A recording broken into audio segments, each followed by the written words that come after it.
আর মেহেজাবিন 6 মাস আগে মারা গেছে। সেদিনও এমনই এক রাত ছিল। ভয়ঙ্কর একটা সড়ক দুর্ঘটনায় মেহেজাবিন মারা যায়। আরিফ নিজে হাসপাতালের মর্গে দাঁড়িয়ে তার স্ত্রীর নিথর শরীর দেখেছিল। তারপর নিজের হাতেই কবর দিয়েছিল। তাই এখন ফোনে তার নাম দেখে আরিফের শরীর ঠান্ডা হয়ে গেল। ফোনটা এখনও বাজছে।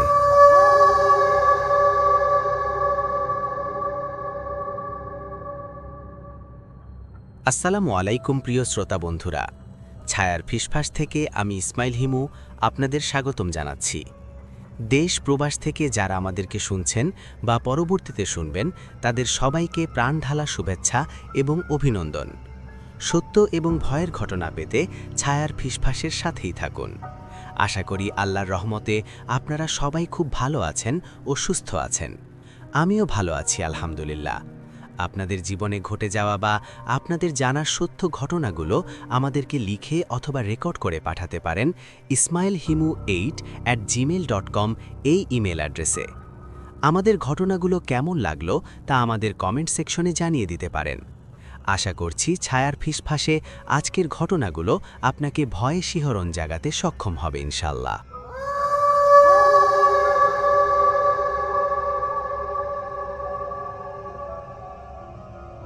রাত তখন ঠিক 3:17। ঘরের সব লাইট বন্ধ। শুধু জানালার ফাঁক দিয়ে আসা চাঁদের আলো ঘরের মেঝেতে পড়ে একটা অদ্ভুত সাদা ছায়া তৈরি করেছে। আরিফ ঘুমাচ্ছিল। হঠাৎ ট্রিং ট্রিং মোবাইল ফোনটা বেজে উঠল। আরিফ বিরক্ত হয়ে হাত বাড়িয়ে ফোনটা ধরল।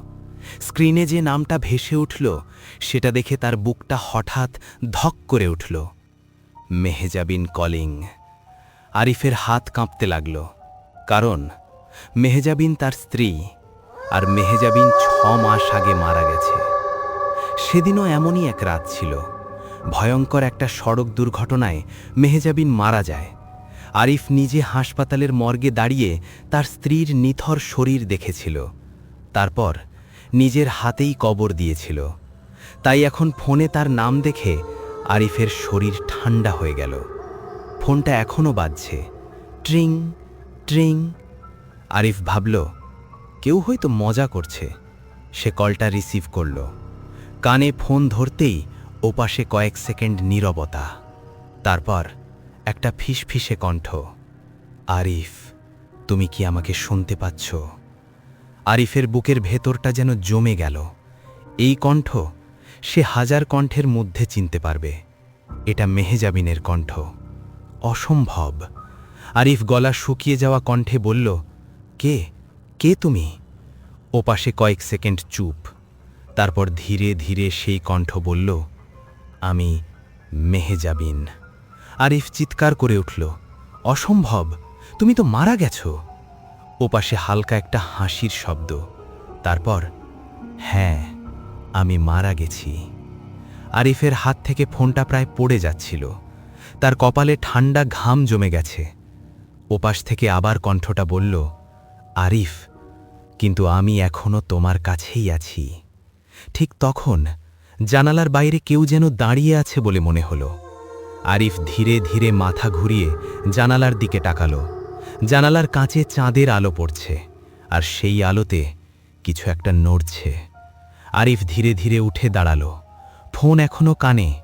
ওপাশে মেহেজাবিনের কণ্ঠ ফিসফিস করছে, আরিফ, জানালার দিকে তাকিও না। আরিফের বুক কেঁপে উঠল। সে জমে গেল। তারপর ধীরে ধীরে আবার সেই কণ্ঠ বলল, কারণ আমি এখন তোমার জানালার বাইরে দাঁড়িয়ে আছি। ঠিক তখন টক টক টক জানালায় কেউ টোকা দিল। আরিফ ধীরে ধীরে মাথা ঘুরিয়ে তাকালো। তার বুকের ভেতর ধুকপুক শব্দ বাড়ছে। জানালার ওপাশে একটা সাদা মুখ, চুল এলোমেলো, চোখ দুটো ফাঁকা, আর ঠোঁটে একটা ভয়ঙ্কর হাসি। কিন্তু একটা সমস্যা আছে। আরিফ হঠাৎ একটা জিনিস বুঝতে পারল। তার ফোন এখনো কানে, আর ওপাশ থেকে মেহেজাবিনের কণ্ঠ এখনো কথা বলছে। মানে, যদি ফোনে মেহেজাবিন থাকে, তাহলে জানালার বাইরে কে দাঁড়িয়ে আছে? ঠিক তখন ফোনের ওপাশ থেকে কণ্ঠটা খুব আস্তে বলল, আরিফ, দরজা খুলো না। আরিফ কাঁপা গলায় বলল, কেন? কয়েক সেকেন্ড নীরবতা। তারপর, কারণ যে জানালার বাইরে দাঁড়িয়ে আছে সেটা আমি না। রাত তখন ৩:২৩। ঘরের বাতাস যেন হঠাৎ ঠান্ডা হয়ে গেছে। আরিফের বুক ধড়ফড় করছে। তার ফোন এখনো কানে। ওপাশে মেহজাবিনের কণ্ঠ খুব ধীরে বলল, আরিফ, জানালার দিকে তাকিও না। কিন্তু আরিফ ইতিমধ্যেই তাকিয়ে ফেলেছে। জানালার ওপাশে দাঁড়িয়ে থাকা সেই মুখটা স্পষ্ট দেখা যাচ্ছে। এলোমেলো চুল, ফ্যাকাশে মুখ, ঠোঁটে অদ্ভুত হাসি। আরিফের হাত কাঁপতে লাগল। সে কাঁপা গলায় বলল, তুমি কি বাইরে দাঁড়িয়ে আছো? ওপাশে কয়েক সেকেন্ড নীরবতা। তারপর মেহজাবিনের কণ্ঠটা হঠাৎ কেঁপে উঠল, না, আমি বাইরে না। আরিফের বুকটা যেন থেমে গেল। তাহলে তুমি কোথায়? ওপাশে একটা অদ্ভুত শব্দ ভেসে এলো। মনে হচ্ছে মাটির ভেতর থেকে কথা আসছে। তারপর সেই কণ্ঠ ফিসফিস করে বলল, আমি কবরের ভেতরে। আরিফের শরীর কাঁপতে লাগল। কবরের ভেতরে মানে কি? ওপাশে হালকা শ্বাসের শব্দ। তারপর খস খস খস, মাটি খোঁড়ার শব্দ। আরিফের গলা শুকিয়ে গেল। মেহজাবিন, তুমি কি বলছো?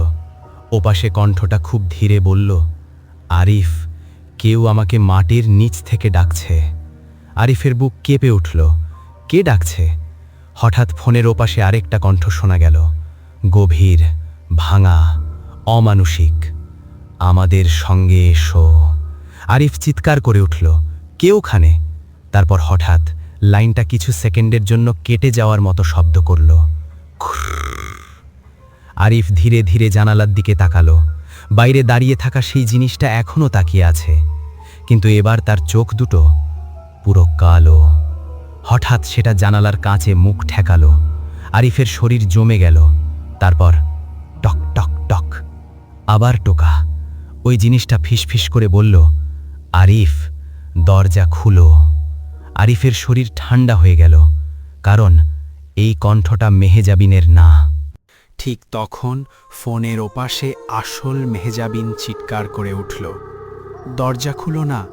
আরিফ কাঁপতে কাঁপতে বলল, ওটা কে? ওপাশে কয়েক সেকেন্ড চুপ।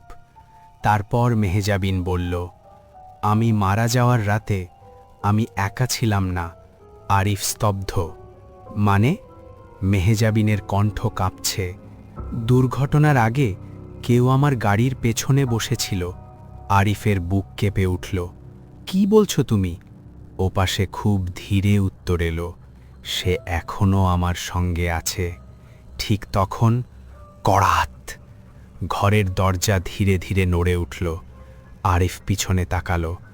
দরজাটা আস্তে আস্তে খুলছে, কিন্তু কেউ নেই। ফোনের ওপাশে মেহজাবিন হঠাৎ আতঙ্কিত হয়ে বলল, আরিফ, সে তোমার ঘরে ঢুকে গেছে। আরিফের বুক থেমে যাওয়ার মতো হলো। কে ঢুকেছে? ওপাশে উত্তর এলো, যে আমার কবরের ভেতরে থাকে। ঠিক তখন আরিফের কানের কাছে কেউ ফিসফিস করে বলল, আরিফ। আরিফ ধীরে ধীরে পিছনে তাকালো, আর তারপর তার চোখ ভয়ে বড় হয়ে গেল, কারণ তার ঠিক পেছনে দাঁড়িয়ে আছে মেহজাবিন। কিন্তু তার চোখ নেই, শুধু দুইটা কালো গর্ত, আর তার মুখ ধীরে ধীরে খুলছে। তারপর সে বলল, আমি বাড়ি ফিরে এসেছি। কিন্তু ফোনটা? আরিফের হাত এখনও কানে ধরা ফোনে, আর ফোনের ওপাশে মেহজাবিন এখনও কাঁদছে। আরিফ, দৌড়াও, ওটা আমি না। রাত তখন ৩:২৯। ঘরের ভেতর বাতাস থেমে গেছে। আরিফের হাত কাঁপছে, তার কানে এখনও ফোন। ওপাশে মেহজাবিন কাঁদছে, আরিফ, দৌড়াও, ওটা আমি না। কিন্তু আরিফ নড়তে পারছে না, কারণ তার সামনে দাঁড়িয়ে থাকা জিনিসটা ধীরে ধীরে মাথা কাত করল। তার ফাঁকা চোখের গর্ত দুটো থেকে কালো তরলের মতো কিছু গড়িয়ে পড়ছে। তার ঠোঁট ফেটে গেছে। তারপর সে আবার বলল, আমি বাড়ি ফিরে এসেছি। আরিফ কাপা গলায় বলল, তুমি কে? ওই জিনিসটা ধীরে ধীরে হাসল। হাসিটা মানুষের না। হঠাৎ ফোনের ওপাশে আসল মেহজাবিন চিৎকার করে উঠল, ওর সঙ্গে কথা বলো না। আরিফের বুক ধক করে উঠল। ওটা কে? ওপাশে কয়েক সেকেন্ড নীরবতা। তারপর মেহজাবিন বলল, যে আমার শরীরের সঙ্গে কবর থেকে উঠে এসেছে। মেহজাবিন ধীরে ধীরে বলতে শুরু করল, দুর্ঘটনার রাতে আমি একা ছিলাম না। আরিফ নিঃশ্বাস বন্ধ করে শুনছে। রাস্তা ফাঁকা ছিল। হঠাৎ আমি রিয়ার ভিউ মিরারে দেখলাম, পেছনের সিটে কেউ বসে আছে। আরিফের শরীর ঠান্ডা হয়ে গেল। আমি ব্রেক চাপলাম, গাড়ি ঘুরে গেল। তারপর দুর্ঘটনা। ওপাশে মেহজাবিন কাঁদছে। আমি তখনও বেঁচে ছিলাম, কিন্তু তার কণ্ঠ কেঁপে উঠল। সে আমার পাশে বসেছিল, কবরের ভেতরে। আমাকে যখন কবর দেওয়া হলো, সে আমার শরীর ছাড়েনি। আরিফের চোখ বড় হয়ে গেল। সে আমার সঙ্গে কবরের ভেতরেই রয়ে গেছে। ঠিক তখন আরিফের সামনে দাঁড়ানো জিনিসটা ধীরে ধীরে এগিয়ে এলো। তার পা মাটিতে টেনে হাঁটছে। ঘষ ঘষ। আরিফ পেছাতে লাগল। অমানুষটা। হঠাৎ সেই জিনিসটা থেমে গেল। তারপর তার মুখ হঠাৎ অস্বাভাবিকভাবে বড় হয়ে গেল। মানুষের মুখ এত বড় হতে পারে না। তার গলা থেকে একটা অদ্ভুত শব্দ বের হলো, আমি অনেক দিন ধরে অপেক্ষা করছি। আরিফ কাঁপতে লাগল। কিসের জন্য? জিনিসটা হাসল, নতুন শরীরের জন্য। ফোনের ওপাশে মেহজাবিন হঠাৎ চিৎকার করল, আরিফ, জানলার দিকে দৌড়াও।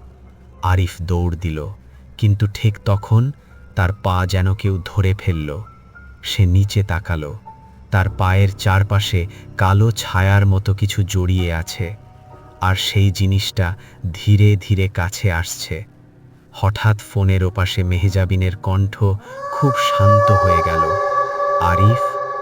আরিফ কাঁদতে কাঁদতে বলল, আমাকে বাঁচাও। মেহজাবিন ধীরে বলল, আমি পারবো না।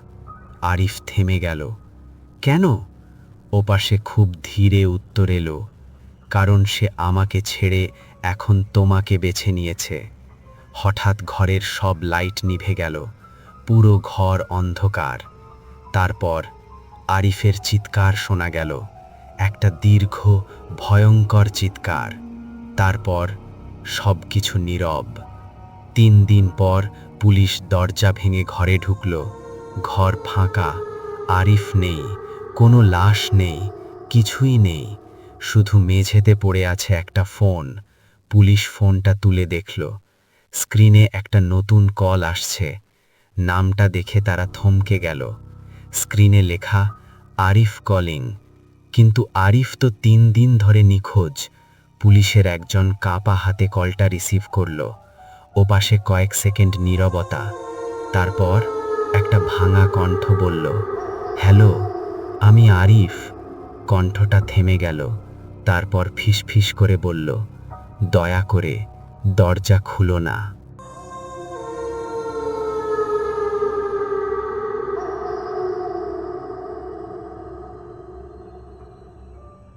আজকের গল্পটা এখানেই শেষ, কিন্তু বিশ্বাস করো, ভয়ের শেষ কখনো এখানেই হয় না।